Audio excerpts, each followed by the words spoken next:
Olá, começamos neste momento mais um panorama de mercado para deixar aí você antenado sobre o que acontece no Brasil e no mundo sobre a nossa soja e milho. E trazemos então para a nossa conversa de hoje a nossa gerente de nossa coordenadora de comercialização, Sônia Trovo. Olá, Sônia.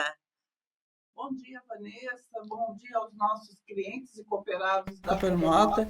E, enfim, a toda a família Coopermota. Chamamos para a nossa bancada também o nosso parceiro da Stonex, Guilherme Socali. Olá, Gui. Bom dia, Vanessa. Muito bom dia, Sônia. Muito bom dia a toda a família Coopermota e boa tarde também. Prazer novamente estar aqui com vocês para mais uma atualização de mercado. É isso aí. Vamos deixar o boa tarde aqui também no nosso jogo, para quem está nos assistindo à tarde. Gente, vamos começar a nossa conversa? Vamos trazer então as informações aí do consumo do óleo de soja. Havia uma expectativa então que os Estados Unidos aumentasse a demanda agora para 25, mas postergou para 26. É isso, Guilherme? Perfeito, Vanessa. Veio que frustrando um pouco as expectativas aí dos produtores de biocombustíveis, com uma certa ressalva em falar frustrar, porque isso ficou para 2026, então fica confirmado, né?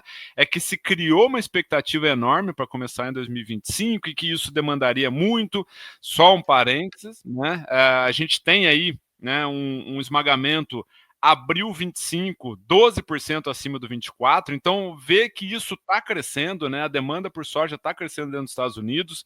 Isso tem sido muito fomentado desde o Trump 1.0, né? Afinal, a dependência da exportação de soja dos Estados Unidos para a China tem tentado se mobilizar para criar mercado doméstico, né, lá dentro. Então veio aí limite de baixa ontem, né, teve que ser interrompidas as negociações de óleo na Bolsa de Chicago por isso, né, hoje caindo mais 2,5% o óleo de soja, então realmente acabou aí tacando um banho de água fria no mercado e claro que a soja vai caindo também. Uhum. Ô, Sônia, essa redução do consumo aí de óleo de soja para 2025 afeta aí alguma coisa o mercado local? Vanessa, afeta sim. Mas o que mais chama a atenção hoje, nesse momento, falando do mercado interno, foi o relatório da Conab de ontem, trazendo um aumento na produção de 168,3 contra o mês passado, o 67,9, tá? E milhões de toneladas. E aliado a isso, nós vimos uma semana bem volátil, tá? Teve dia de cotações mudarem 3 vezes ao dia em relação aos preços. Os prêmios enfraqueceram quase 3 cents essa semana. O mercado, no caso do Porto, nós tivemos na quarta-feira reportados por alguns analistas uma movimentação de quase 1 milhão de toneladas na quarta. Ontem, o mercado, devido à baixa do óleo, praticamente parado, com 27 centes de baixa, com momentos de 32 pontos durante o dia. Enfim, Vanessa, é um mercado que, para o produtor observar, ficar muito atento. Ficou tudo meio instável, assim, o pessoal ficou observando o que estava acontecendo. Isso, até para a gente que está ligado no Chicago, nas telas, fica difícil de acompanhar. É muita coisa acontecendo. E aí, por falar em muita coisa acontecendo, Guilherme, a gente pode trazer aqui para a nossa discussão a questão do plantio lá dos Estados Unidos, né? Como é que tá? Perfeito. Bom, primeiro que quando a gente olha para essa situação, né, há realmente uma expectativa muito positiva. Ter um plantio dentro de uma janela ideal, basicamente é uma situação que já começa, né, a sinalizar a safra positiva. E quando a gente olha a perspectiva de clima, acumulados de junho para os Estados Unidos, acumulados de julho para os Estados Unidos, são positivos, né, são bons volumes. Não que a gente não possa ver uma dorzinha de barriga aqui, outra ali, isso é natural, né? Isso faz parte, né? Não seria muito estranho se não tivesse, né? Mas o grande ponto é que o plantio de soja ele está acima da média dos últimos 5 anos, né? E adiciono aqui a colheita de soja da Argentina também, né, acima da média. Então, por hora, tudo fluindo bem no abastecimento de soja, nas perspectivas, inclusive futuras aí. Maravilha. E esse ritmo lá dos Estados Unidos também nos afeta, Sônia? Sim, Vanessa.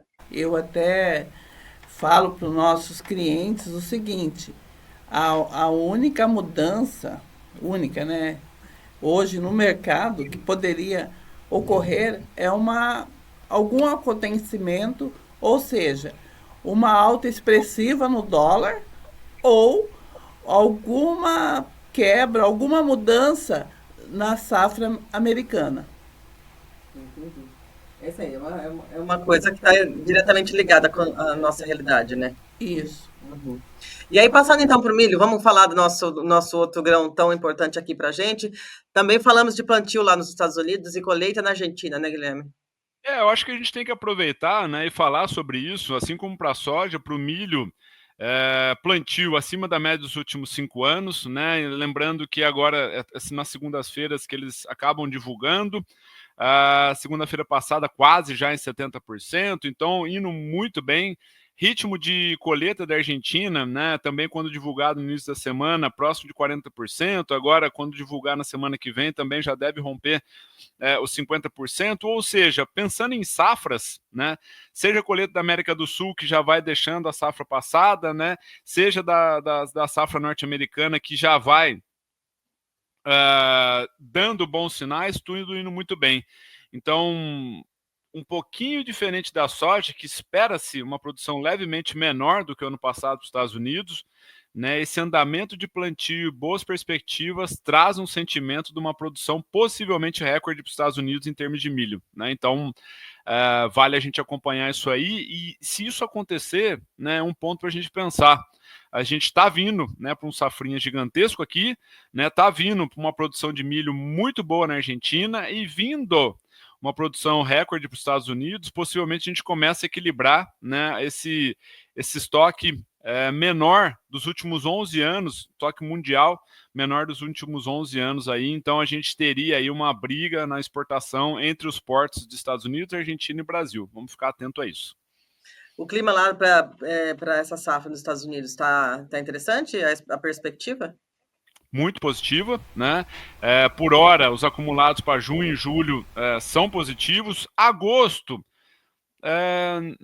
traz aí algumas dúvidas, mas eu diria que também são 90 dias, né, de previsão adiante, né? Muita coisa pode mudar, mas para junho e julho, né, meses essenciais aí para o andamento da cultura, por hora são positivos aí, tá?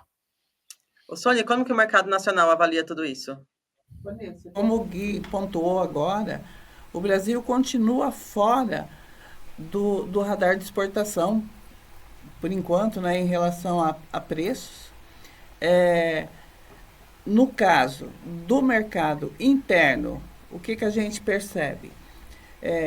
Ontem foi a liquidação do mês de maio na B3. Então, ela vinha trabalhando com uma diferença do mês de julho de R$10 quase. Por que eu falo isso? O produtor olhava lá o mês de maio, ó, o milho está 76, 77, e trazia isso para o mercado doméstico. Só que, a partir de ontem, a gente começa a prestar atenção na tela do julho. E o julho, ele está coerente com a paridade de exportação. Vanessa, esse milho, na bolsa, ele está indicando milho de R$50, mais ou menos. A grande pergunta do mercado é a seguinte: o produtor, olhando o milho de R$50, ele vai optar pela venda do milho ou pela venda da soja? Então, eu acho que nesse momento, para o produtor, é ficar de olho nessas cotações, nesse mercado. Por enquanto, o que a gente tem é a Conab, que trouxe 2 milhões a mais na previsão para o milho. Uma safrinha como o Gui vem se desenvolvendo muito bem, e os preços nos portos cada dia mais baixos e com menos procura, tá? E em relação à granja, chama atenção também, estão se abastecendo ainda alguns contratos do milho verão, tá? E fora de mercado. São poucas, Vanessa. Poucos compradores, falo compradores grandes, que estão vindo para o mercado. Entendi. Momento de se planejar mesmo, né? Isto. Uhum.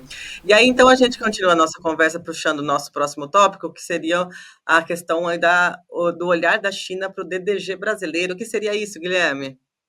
Bom, agora essa semana o Brasil teve uma boa notícia, né, que é realmente a liberação de importação de DDG por parte da China do Brasil, né? Então, fala-se aí inicialmente 3 milhões de toneladas, podendo chegar a 7 milhões de toneladas, o que romperia quase a capacidade de produção brasileira, né? Então, não deixa de ser uma boa notícia para o produtor brasileiro.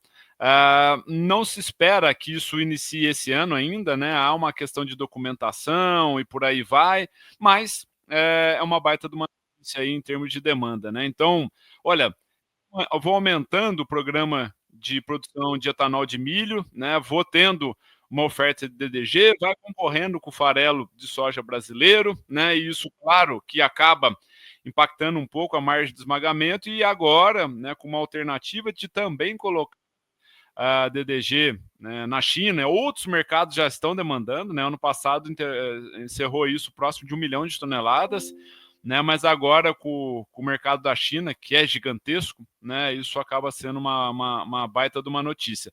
Em paralelo, né? Acho que vale colocar aqui, né? Nesse momento que a gente está fazendo esse bate-papo, acabou saindo aí, né, uma questão de gripe aviária no Rio Grande do Sul, que momentaneamente deve tacar um pouco de água fria aí também nas expectativas. Claro que é ao contrário do que o mercado pensa, né? Olha, então eu vou ter aí a China já reportou, né? Ela já noticiou aí que está barrando as exportações de frango. Acho que isso é momentâneo, deve ficar para Rio Grande do Sul. Mas um ponto para a gente pensar, tá? Quando eu penso nesse formato de barrar a exportação, né, gripe aviária, eu tendo a manter um pouco mais de animal no campo e a demanda deve continuar. Então, ao contrário de descer muito forte inicialmente, essa demanda continua, né? Então, é um ponto para a gente se atentar aí, mas a expectativa, né, é realmente que isso se resolva rápido, dada a credibilidade, né, fitossanitária que o Brasil tem aí, tá? Só aproveitando para colocar essa matéria que acabou saindo de ontem para hoje, nesse momento aí. É importante deixar nosso produtor antenado aqui, né, Sônia? E os nossos produtores daqui também já estão olhando para essa situação. Vanessa, isso reforça o que eu acabei de falar, que você não sabe para que lado o produtor vai optar. Com essas ideias de preço, momentaneamente, na colheita, com preços baixos, ele pode vir a segurar o milho e isso mudar completamente o panorama. Uma caixinha de surpresa. Isso. É isso aí. Ô, Guilherme, só para completar aqui, a gente estava falando sobre a questão do milho, China, toda. Acho que a questão do clima lá na China também, na região do norte da China, com previsão de seca, interfere alguma coisa nessa disputa entre milho, trigo, todo aí? Eu acho que é um ponto de atenção, Vanessa, porque, grosso modo, né, descartando a questão da soja, a China ela produz ali acima de 700 milhões de toneladas de grãos, né? É uma região importante para trigo, é um momento essencial para enchimento de grão de trigo, né? E os próximos 10, 15 dias sinalizam calor e pouca chuva ou quase nada de chuva. Então, isso deve trazer alguma volatilidade, né? O ponto essencial é que é uma região de milho também. China produzindo dentro de uma normalidade de milho, ela não se torna agressiva, né, na questão da importação de milho. Mas, sendo uma região importante, começar efetivamente a ter problema, poderia, né, começar a ter notícias aí de China voltando, né, a fazer conta de importação e poderia bater no nosso território aqui. Por hora é acompanhar, né? A gente viu isso nos últimos 2 anos, né? Olha, tá tendo ali uma seca grave nessa região e depois, pouco a pouco, chegava um pouco de chuva, perdão, e equilibrava um pouco a situação. Merece uma atenção. Por hora, eu não tacaria terror não, mas merece uma atenção sim. E é aquilo que você falou, né, Sônia? Continuar sempre analisando aí todas Analisando, eu só gostaria de perguntar para o Gui a questão da Ucrânia, que está começando a tomar lugar na exportação para a Turquia. Isso impacta também aqui para o Brasil? Sonia, eu diria que pouco, né? É algo para tentar, mas a produção da Ucrânia tem tido dificuldades em função da guerra, ela perdeu quase metade do tamanho, né? Então, pré-guerra se estimava ali produzir 40 milhões de toneladas, hoje fala em 40, um consumo de 5, 6, então fica 18, 19, 20 milhões de toneladas aí para eles exportarem, sendo que parte disso vai para a União Europeia, né? Eu não diria que a gente perde tamanho mercado para a Turquia, até porque, né, uma Argentina agressiva, um Estados Unidos agressivo, pode ser que a gente tenha que ficar agressivo também, né? E claro que tudo é preço de milho nos portos. É acompanhar, né? Mas eu acho que a gente tem aí algumas oscilações aí, dando oportunidade para a Ucrânia, dando oportunidade para o Brasil, né? De fazer essas exportações aí. Maravilha. Vanessa, vamos deixar um recadinho para o produtor, que a Vai lá. gente ouve muito, tá? Que o mercado, ele está muito rápido, né? E também não ficar só observando oferta e demanda. A gente vê muito isso, até dos grandes produtores. Hoje, se faz o preço dos produtos com várias vertentes. E é comum você ter um olhar, por exemplo, eu perdi um pouco de milho aqui, isso daí não vai impactar ou vai impactar. Abrir o olhar dele para fatos, né? Geopolíticos, financeiro, enfim, como eu disse, o mercado está muito volátil. Então, procurar a comercialização, estar atento aos bons momentos, eu acho que é isso. Fica a dica. Fica a dica. É isso aí.